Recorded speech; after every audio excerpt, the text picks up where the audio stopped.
McLean se despertó en plena noche.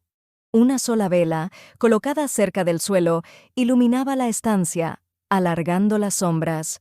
Enid yacía en la cama que estaba junto a la pared, la trenza sobre la almohada, una mano pálida abierta y algo curvada. Roncaba con una relajación absoluta. Él sonrió. Roncaba. Con suavidad, desde luego, pero roncaba. Qué agradable era saber que su perfecta esposa poseía por lo menos una vulnerabilidad humana. Por otro lado, le sabía muy mal despertarla de un sueño tan profundo, pero tenía mucha sed. Midió con la mirada la distancia entre su cama y la mesa sobre la que se encontraba la jarra. No más de 5 pasos, excepto por algunos achaques y dolores y la persistente debilidad de la pierna. Se sentía sano. Solo 5 pasos. Sin duda podría recorrerlos y servirse un vaso de agua. Sí, podría hacerlo. Se levantó. La condenada pierna no resistió y cayó al suelo con un ruido sordo que reverberó a través de las tablas y cada hueso y músculo de su cuerpo. La mesilla de noche cayó con él, las toallas volaron, la jofaina de porcelana se rompió en pedazos que se esparcieron por todas partes. Aún no se habían detenido los fragmentos cuando Enid apareció a su lado. «¡Estoy bien! ¡Estoy bien!», exclamó McLean, furioso, azorado, dolorido. Enid le hizo caso omiso. «¿Te has hecho daño? ¿Te has roto algo?» Su orgullo. «Nada importante». «La jofaina», dijo bruscamente. «Me refiero a ti», replicó ella con irritación. «Estoy bien», repitió él. «Recoge los fragmentos». 2 hombres aparecieron en lo alto de la escalera, pistola en mano. McLean reaccionó de una manera instintiva, asió a Enid y la arrojó al suelo. Ella chilló como una gallina asustada. Los hombres examinaron la habitación y McLean comprendió que eran sus guardaespaldas. Soltó a Enid y le permitió sentarse. «¿Qué estás haciendo? ¿Te has vuelto loco?» Ella miró a los hombres que enfundaban sus pistolas. «Oh», adoptó el papel de cuidadora.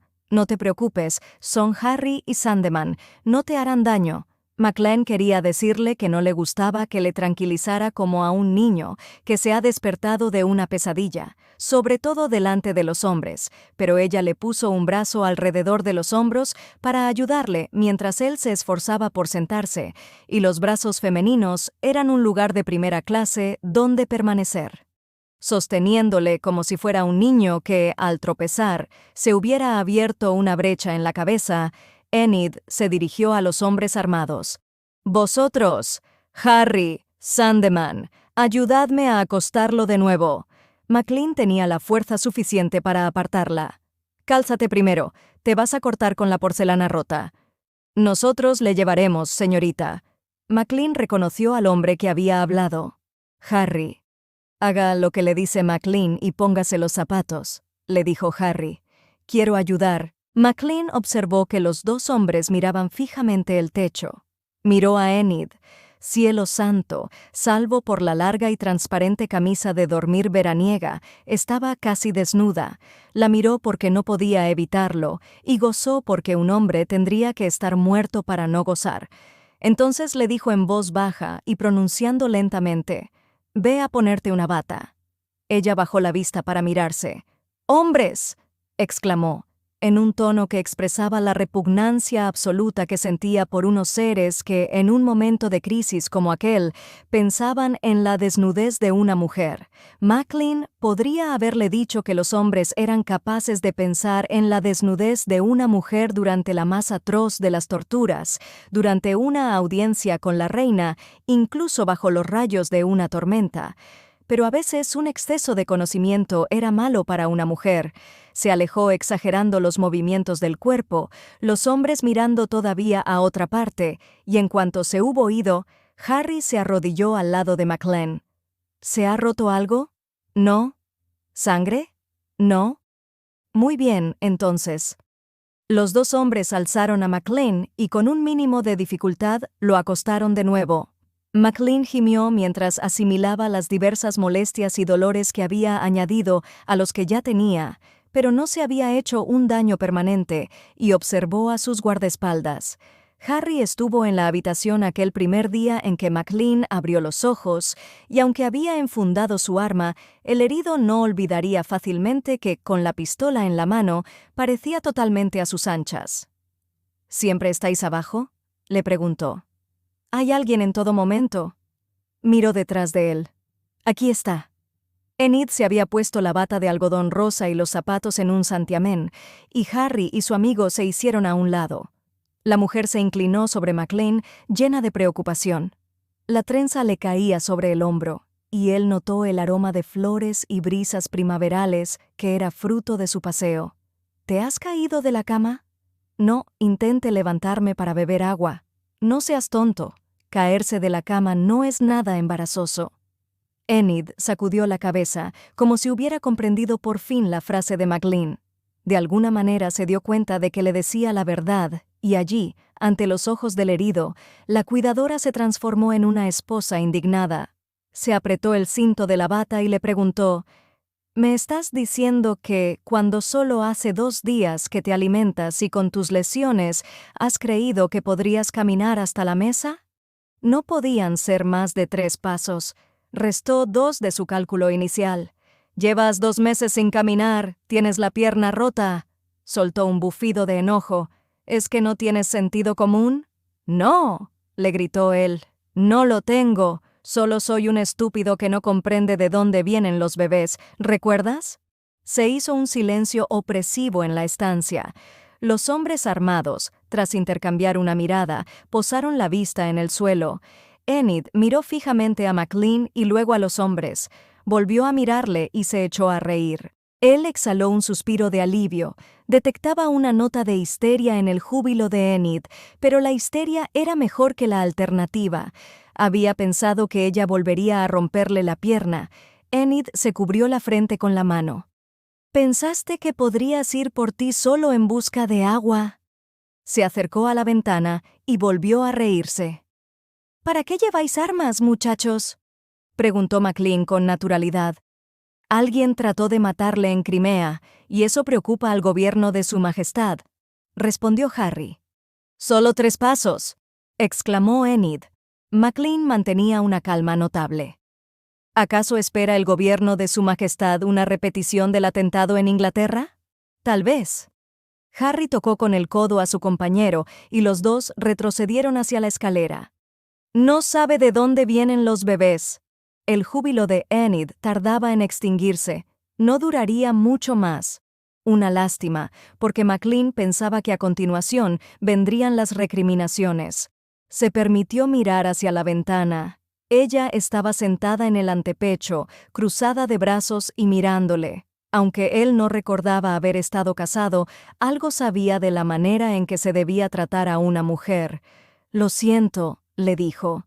«Esa caída ha sido estúpida, y yo he tenido la culpa». Ella se acarició la trenza. McLean volvió a intentarlo. «Has hecho que me sintiera bien con tanta rapidez, que he tenido un exceso de confianza». Ella suspiró, se puso en pie y fue hacia la mesa donde estaba la jarra. «Por favor, ¿puedo beber agua?», le pidió él. Ella se volvió hacia McLean con tal rapidez que casi quemó las tablas del suelo. «No es tan difícil pedir. Por favor, Enid, dame agua». «Agua, Enid, agua». Incluso, «Levántate, mujer, y tráeme agua». Puede que no me gusten tus modales cuando te portas como un bárbaro ofensivo, pero nunca te niego nada. No es cierto, dime, no es cierto. Este nuevo acceso de furor tomó desprevenido a McLean, y al responderle lo hizo en su tono más tranquilizador. «Eres todo cuanto un hombre puede desear de una esposa». «No, no lo soy. Siempre hiciste todo lo posible para que supiera eso, pero soy una enfermera estupenda». Se le acercó con paso airoso y le tendió el vaso de agua. «Aquí tienes». Él tomó un sorbo, y cuando reparó en la severidad con que ella le miraba, se apresuró a tomar el resto. «¿Te has hecho daño?», le preguntó ella, en un tono más razonable. «Una magulladura», admitió él. «Nada importante». Ella le quitó el vaso y volvió a llenarlo. «¿Tienes hambre? ¿Puedo comer pan? Por favor». Ella debía de haber previsto su petición, pues alzó la toalla que cubría una hogaza de pan sobre la mesa, arrancó un pequeño pedazo y se lo ofreció. McLean contempló la corteza dorada. No creía que ibas a permitirme comer pan. Me dijiste que solo podía tomar caldo y verduras. Ella intentó quitarle el pedazo de pan, y él lo puso fuera de su alcance. Pero me lo comeré. Poco a poco, le aconsejó ella, y entonces se arrodilló para recoger los restos de la jofaina rota. Un molesto hormigueo recorrió la espina dorsal de McLean. No le gustaba verla de rodillas, recogiendo el estropicio que él había causado. Le hacía sentirse incómodo. «Llama a una sirvienta para que lo haga». «Están dormidas», replicó ella, la cabeza inclinada mientras recogía los fragmentos. Era evidente que hacía de buen grado aquella tarea. Además, he hecho cosas peores. El pan sabía a levadura, era suculento y tan delicioso que él deseaba meterse todo el pedazo en la boca. La curiosidad le detuvo. Quería hacerle a Enid algunas preguntas, cosas como el empleo de institutriz. «Nunca he sido institutriz. Pero has dicho que trabajaste para la distinguida Academia de Institutrices». «No, he dicho que la de Bucknell me encontró mi último empleo. Echó los fragmentos más grandes de la jofaina al cubo de la basura y fue al rincón en busca de la escoba. Soy enfermera». Él era un hombre orgulloso. Sabía que lo era. Y no obstante había permitido que su esposa se separase de él, y aquella mujer se había visto obligada a realizar un duro trabajo entre desconocidos para ganarse la vida. ¿De enfermera? Las enfermeras eran poco mejores que las prostitutas. Enid debió de leerle la mente, porque dejó de barrer y le preguntó, «¿Habrías preferido que me mantuviera un hombre?» «No». McLean miró a Enid. Esbelta, erguida, de mirada clara. Parecía como si ningún hombre la hubiera tocado jamás. Desde luego, no daba la impresión de haber pasado años entre la suciedad de las habitaciones de enfermos.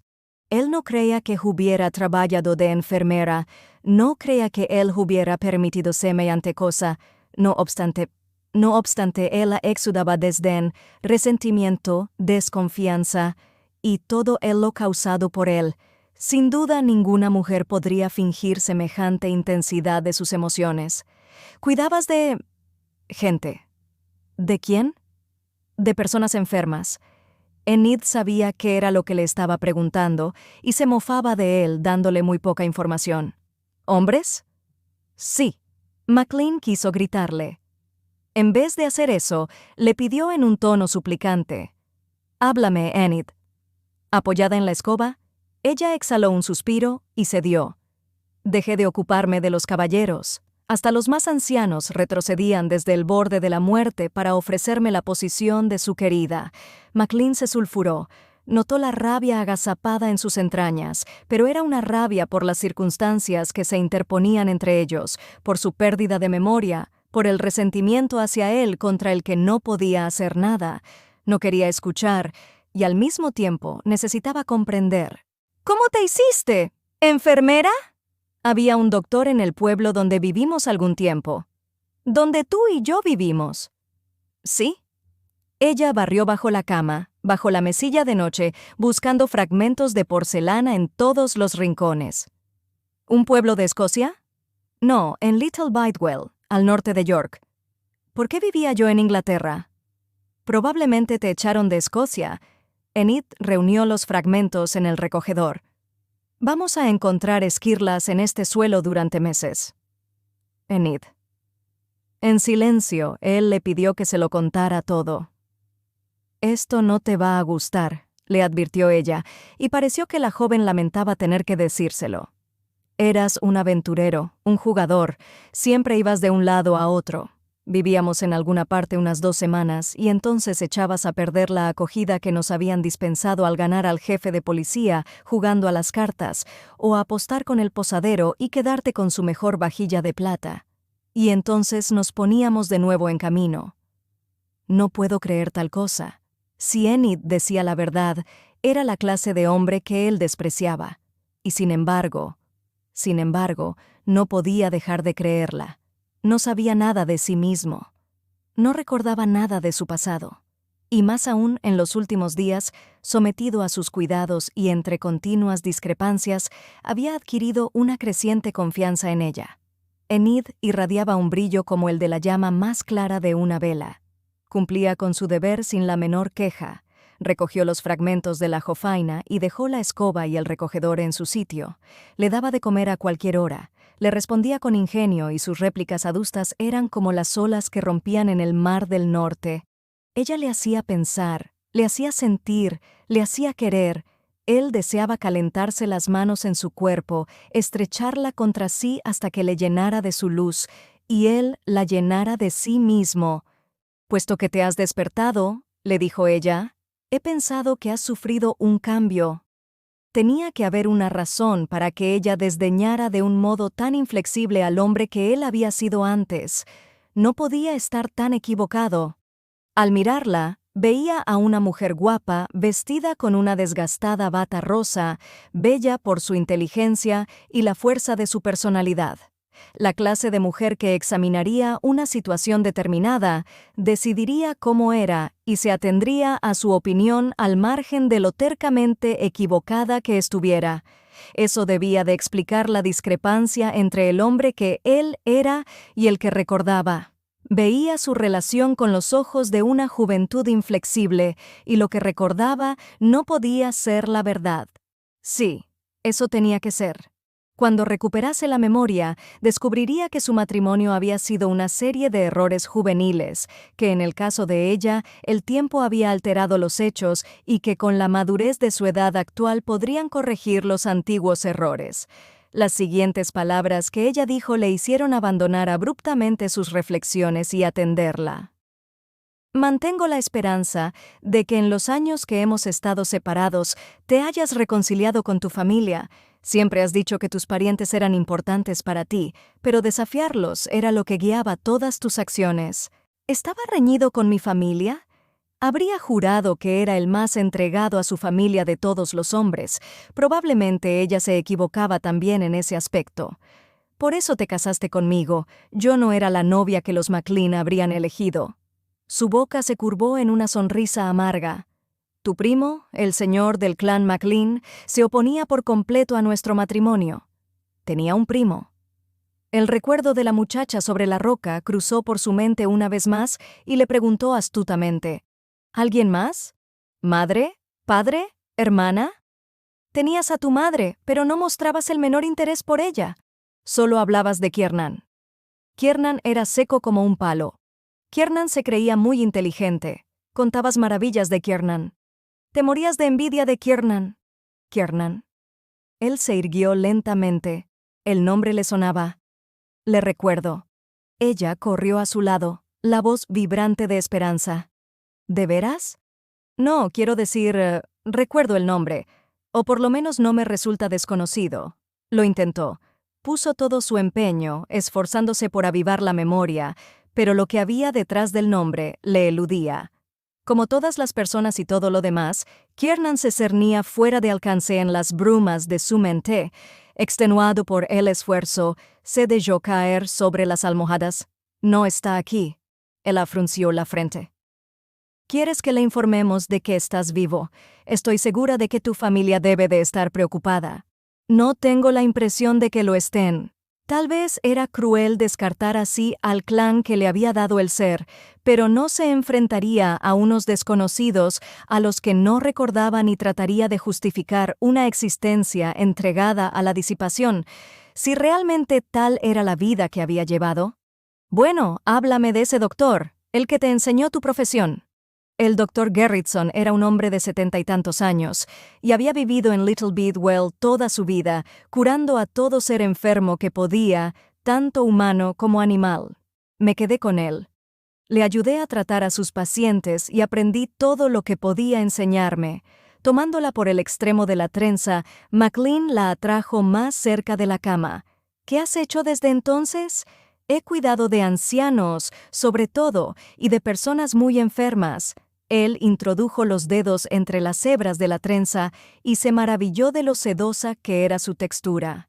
«Durante los 3 últimos años he vivido con Lady Halifax como su enfermera y dama de compañía». Así pues, Enid había estado viviendo con una mujer.